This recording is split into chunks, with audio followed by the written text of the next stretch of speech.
the cistern. And as promised, here is our DIY project for today. Today I am going to do the installation of a tank measurement system, basically the water tank level monitor. And this is model TS-FT002.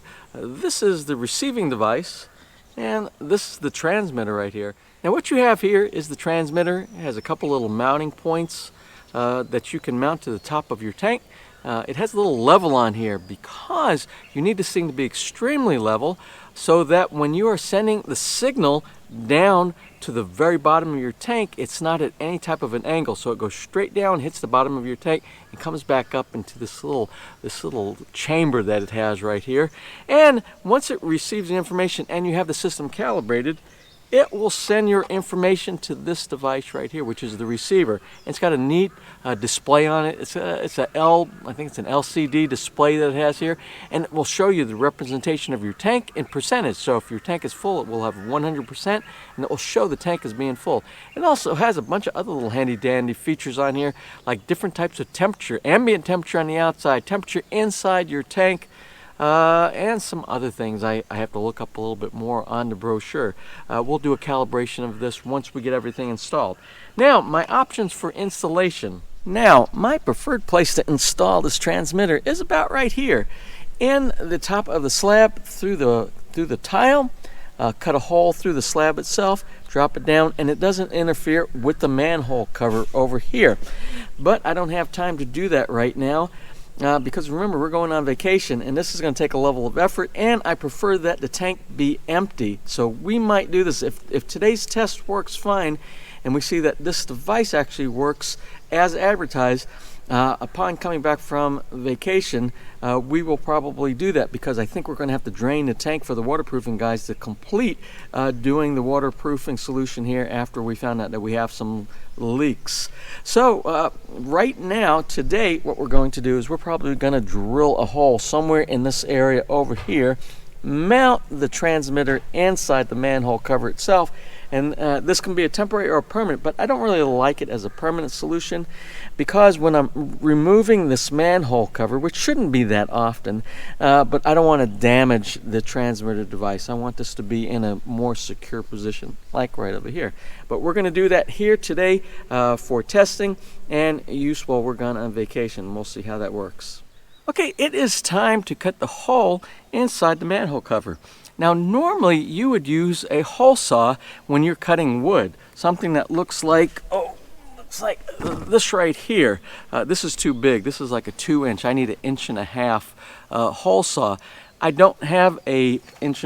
I have a kit that I picked up from Wilcon. It's the Trooper brand. It's one of their labeled brands that they have, and it originally came with an 1.5 inch hole saw here, but I loaned it to the workers when the workers were building the house here, and they never returned it.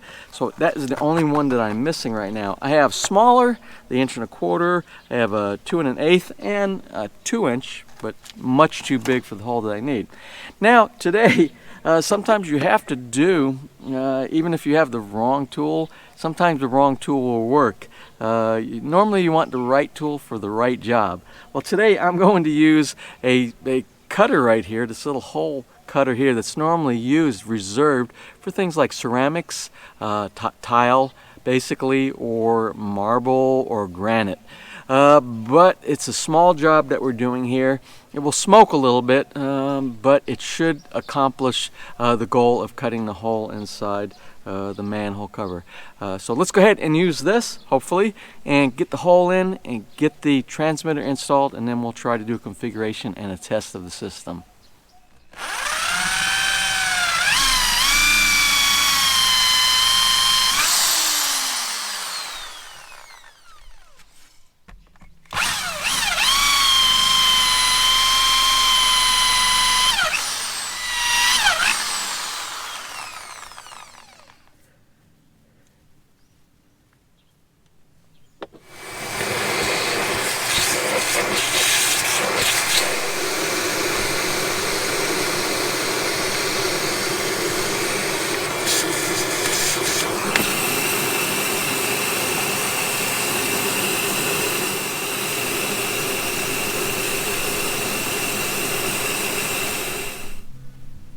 Okay, the hole is now cut out. It took a little bit of finessing, but I was able to cut it where this fits properly down inside here. I had to use a couple of tools that you should always have in your tool arsenal. Half file. The half file, actually, I was able to do some rasping on here, as well as a chisel. And the chisel I used to cut out the major parts here for the area where the screws are going on the little wing portions of this mounting bracket. So now it fits inside here properly. There's the level. Now, I don't know if it's the slab that's unlevel or the manhole cover, probably more the slab. It's tilted in that direction downward, and you can see the bubble is just slightly off. So what I'm going to do is I'm going to put a little washer up underneath this side to try to make the correction and get this as perfect as possible. So that's what I'll do. I'll screw it in. It already has the batteries. This one, you put the batteries in this little cover in the back. There's 6 AAA batteries inside here, and then the transmitter on the back, it holds 2 AA batteries. So let's go ahead and get this mounted, and then we'll put the batteries inside the transmitter, and we'll turn everything on, and we'll try to do a configuration. Okay, I did the programming. The programming is kind of confusing. They could do a much better job with the instructions inside this manual for setting the levels of the water. But I did the best I can, and I think it might be configured. Now, this is supposed to transmit. You'll see the little transmitter at the bottom of the transmitter. There should be something that sends out a signal and will update. And it says inside, I believe it says it will update either every so many seconds, like 29 seconds, or every 3 minutes. But it doesn't say in there that I can find where you can set the time that it does the transmission of the information to your receiver. So we're just going to leave it in default right now. Now what I did, I looked at the level. This says tank level in meters, 1.61, and I just went down inside the tank, and it is just above the 1.5, just a little bit, which it could possibly be close to 1.6. But I'm not exactly sure. So it's in the ballpark of where it is. I am doing a fill now, so I am putting water inside the tank, and I want to see, I will monitor and see if this level goes up. Now it did go up because it was at 1.59, so it went from 1.59 to 1.61 as I started putting water in. We'll do some more testing, and we'll check the levels later on in the afternoon to see if it actually is rising up. Then if it works properly, what I will do is I will let my gardener keep an eye on this, and this will tell him when he needs to add water, because remember, we're drafting water now for our irrigation for our pop-up sprinkler system.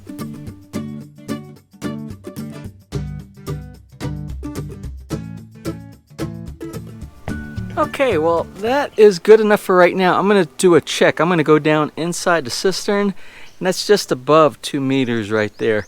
So we've gotten some fill in there. Let's go see if the level inside the tank is close to the level that shows here on our meter.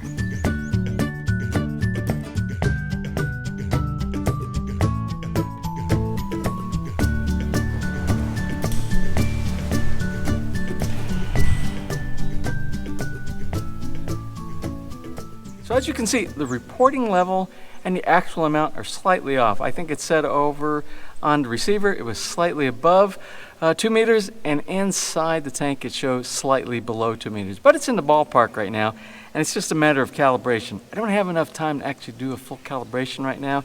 I just need to get something close so I have an idea that what is inside the tank, or my gardener has an idea what's inside the tank. So I'm going to leave that at that point right now. The next thing I'm going to do is, one of the subscribers, they pointed out a good suggestion. They made a good suggestion, and the suggestion was, why don't I hook up a float valve, just like this one right here, at the bottom of my inlet, so I can actually leave the water on all the time, and when the water is on, when it reaches a certain level, this little float will rise up, and it will cut off the water flow. That way my gardener never has to get involved.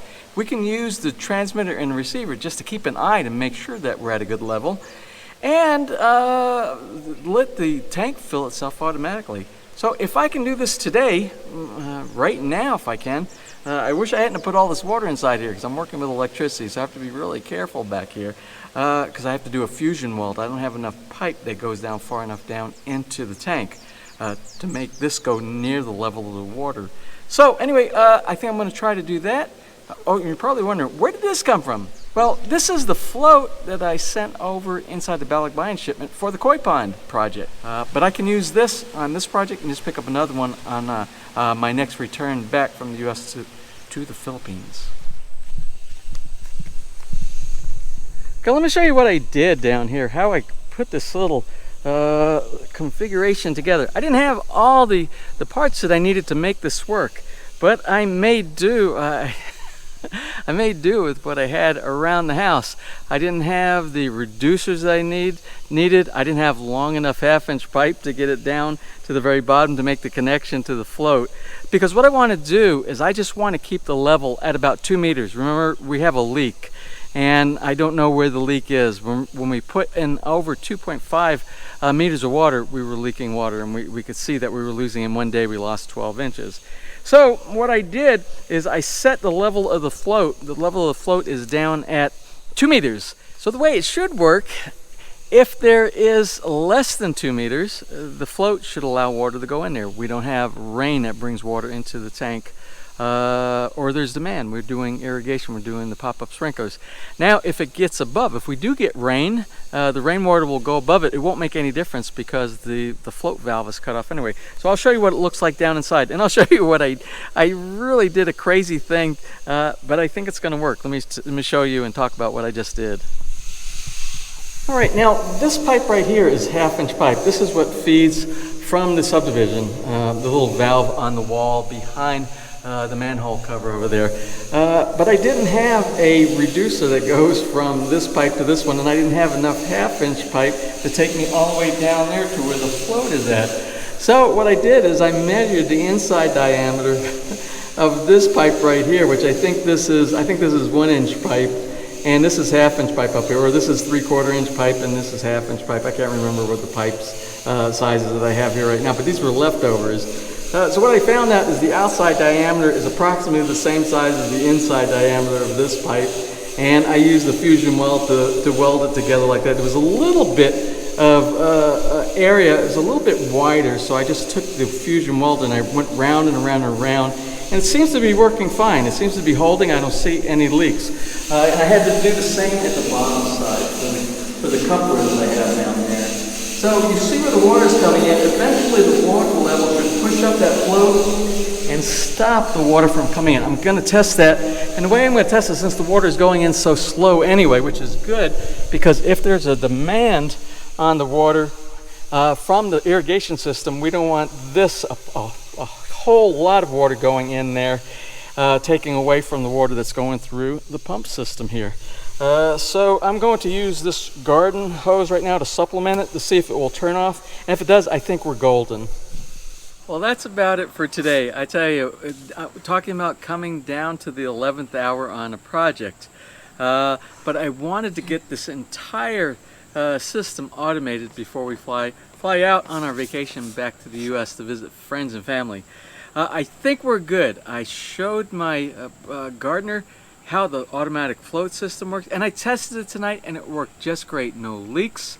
It turned off the water. So what we'll do basically is leave the water on all the time, the valve on, and what that will do is that will make sure that the tank always maintains a specific volume of water in there. Once it goes below that volume of water, the float system will allow water to flow inside and top it off to that level, which is 2 meters. And I stopped at 2 meters because once rainy season comes, or once we start getting rain and the water starts coming in off of the secret gutter system and goes inside there, it has from 2 meters to a little over 2.5 meters that it has room to do backfill inside there.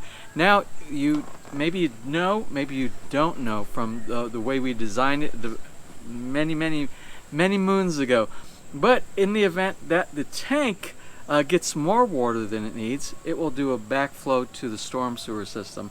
So I think we have all of our bases covered, and I think we're good to go. Automatic watering with the sprinkler system, automatic refill, refill from the sky.